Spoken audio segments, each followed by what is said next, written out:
All right, today we're diving into something really interesting, the IPO of iFinance. Now, this is a company with a huge mission, to fund the real engine of the Indian economy, all those small businesses. So let's get right into it. Now, before we even get to the numbers and the charts, I want you to think about this for a second. What if you could actually invest in the future of millions of small businesses in India? Because really, that's what this is all about. That's the core idea IA Finance is bringing to the table.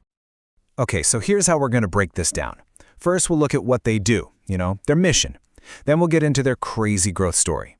After that, we've got to talk about the risks, and there are some big ones. Then we'll look at the IPO numbers themselves, and finally, we'll put it all together in a little checklist for you. All right, let's start at the beginning. Section 1.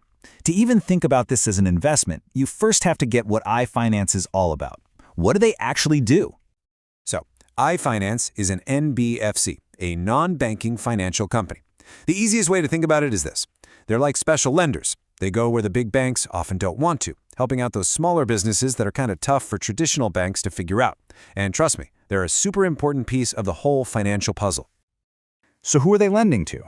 Well, we're talking about the backbone of the economy, right? These are micro businesses, think small manufacturing shops, local traders, service providers. Right now, they've got almost 6 lakh active customers, and all these people just need a bit of capital to do things like buy more stock, get a new machine, the stuff that helps them grow. And what they offer is pretty straightforward. Loans. Now, these come in 2 main flavors. You've got secured loans, where the borrower puts up some kind of collateral, like a piece of equipment or property. That makes it safer for iFinance. Then you have unsecured loans, which are way riskier because they're just based on the promise to repay from the business's cash flow.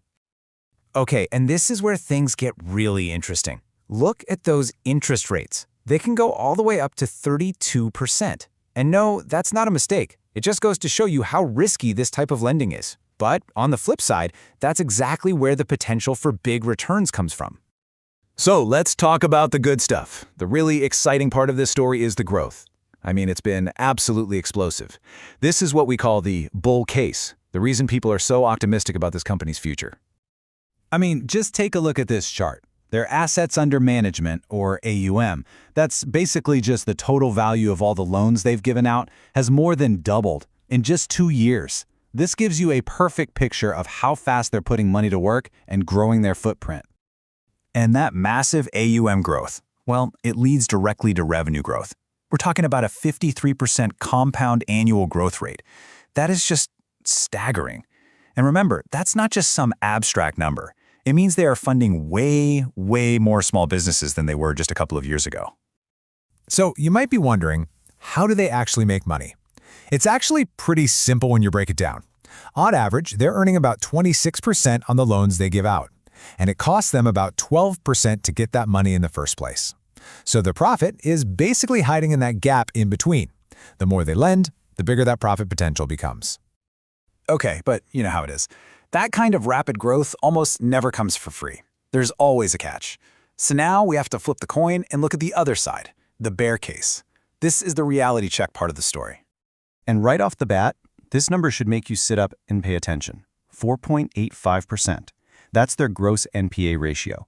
All that means is these are the loans that have gone bad, the ones in default. Now, you always expect some defaults with this kind of lending, but when that number starts creeping up towards 5%, well, that's a pretty big red flag for any lender. And that's not the only thing to worry about.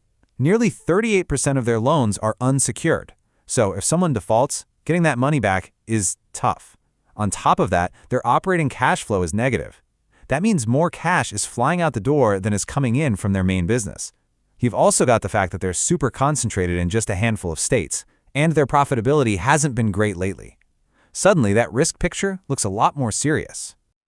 Yeah, let's just look at that geographical risk for a second. This chart says it all, really. A whopping 57% of their entire business is in just 5 states. That is what you call concentration risk. Think about it. If something bad happens to the economy in just 1 or 2 of those states, it could hit iFinance really, really hard. And you don't have to take my word for it. This quote is from the company's own documents. They're basically saying, yeah, we're growing, but we're burning through cash to make it happen. And that's just not something you can do forever. At some point, they have to start funding their growth from the money they actually make, not just by borrowing more. Okay, so now that we have this kind of balanced picture of the amazing growth and the serious risks, let's finally talk about the IPO itself. What's the deal here? What are they asking for? The whole IPO is worth a little over 1,000 crore rupees. Now it's split into two pieces, and this is important. You've got the fresh issue, that's 710 crores of new money that goes straight into the company's bank account. They'll use that to get stronger and give out more loans.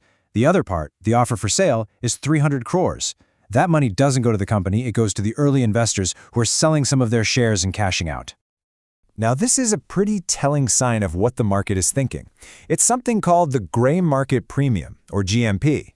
It's kind of an unofficial poll of how much buzz there is around an IPO. And right now, it's at 0. A big fat 0. That tells you there's not a lot of hype and people aren't expecting it to have a big jump on day one. Whew, okay, that was a lot. So let's wrap this all up. Let's put everything we've talked about into a simple checklist, just to see the good and the bad side by side. And really, this is what it all boils down to. It's a tale of two stories, right? You have the bull case, this huge, untapped market, absolutely insane growth, and a business model that can be really profitable. But then you have the bear case, a lot of bad loans, burning through cash, and putting too many eggs in one basket with those 5 states. It is the absolute classic story of high growth versus high risk. Which brings us to the big final question. Which one of those stories is going to win out? Is the crazy growth going to be enough to overcome all those very real risks?